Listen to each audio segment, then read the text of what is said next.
So, hey all, being as big a fan of Frank Zappa as I have been for more decades than I care to count, um, the sus2 chords come up quite a bit. You have songs like Mom and Dad, Oh No, Little Umbrellas, Rollo, Sun Village has some, um, and yeah, it just goes on and on. And the cool thing about sus2 chords is they don't define a specific harmony like major or minor. I'm going to play a G chord here. So you have G major. You put a major third in there, you're spelling out major. You put a flat third, a minor third, you're spelling out minor. You put a second, it's neither, and you can get away with all kinds of melody, different scales, and things over top of it because you're not uh, messing too much with the tonality of the major or the minor with that third in there. So easily you could play a major or minor scale over that, certainly. So I thought we'd take a look at the different voicings you can play. So if you start on the 5th string, I'm not going to do 6th string root because the voicings will look the same as they do on the 5th string anyway. And these are all obviously movable. It doesn't matter. I'm playing it up here, but you can slide them up and down. So the first voicing I'll take, we'll start with the 5th string possibilities. We have that. This is root, 2nd, 5th. Another thing you can do is take the 2nd, put it in a higher octave, and it's still the same notes, it's just we moved up the 2nd to a higher octave. So you could still call that kind of a G sus2. There's no third in it. You can also change this to like a bar chord form if you want. This has now root, 5th, octave, 2 or 9 in this case.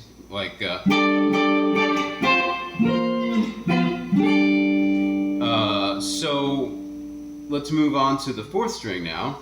Now we have to make it look a little different because the B string, I have to compensate for the B string. So now we have root, 2nd, 5th. Looks a little different, but again, that's because of the B string. We could stretch this out like we did the other one. Or play it as a kind of a mini bar form. And then we can move on to the 3rd string voicings.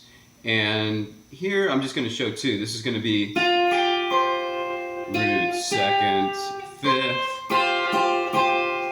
And now it starts to sound a little thin up there because we're just on the first 3 strings. If you want to fatten it up a little bit, you could put another instance of the 5th down in the bass, so it's kind of like an inversion. But the root, just keep in mind, is on the 3rd string still when you see this shape.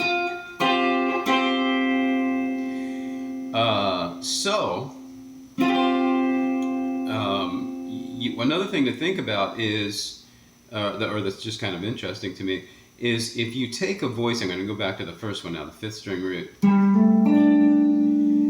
If I invert this, if I take my, this is root, 2nd, 5th, if I take my 5th and put it down low, like invert it, then I end up with this.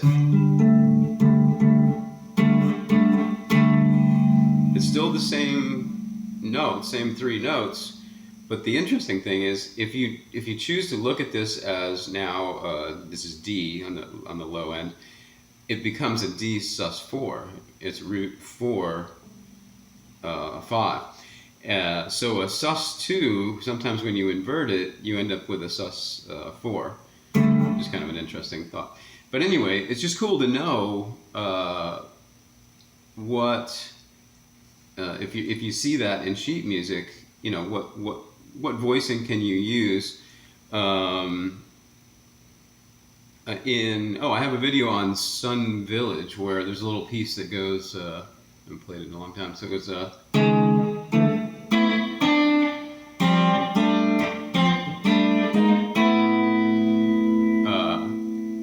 just worked out nicely with the melody to do that, right? So,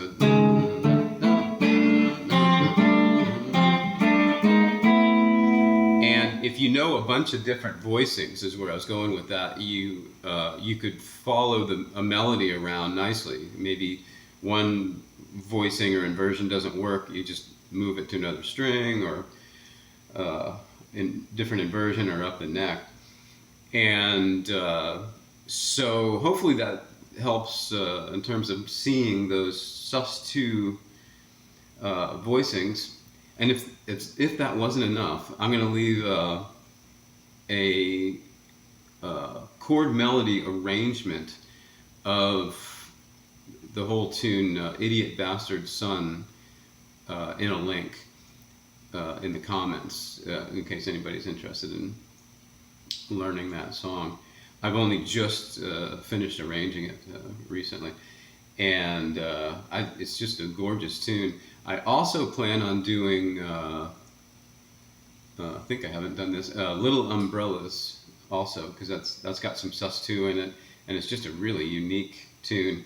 I remember I saw Dweezil live a few years ago, or just before COVID, as a matter of fact, and he introduced that as the weirdest song his dad ever wrote, and I was like, no, sorry, I disagree with that. Yeah, there's plenty more weirder tunes. It just seems like an interesting jazz tune to me. The Radio Is Broken comes to mind in terms of weird ones. Anyway, thanks for watching, and hope that was good for anybody interested in sus2 chords. Have a good day.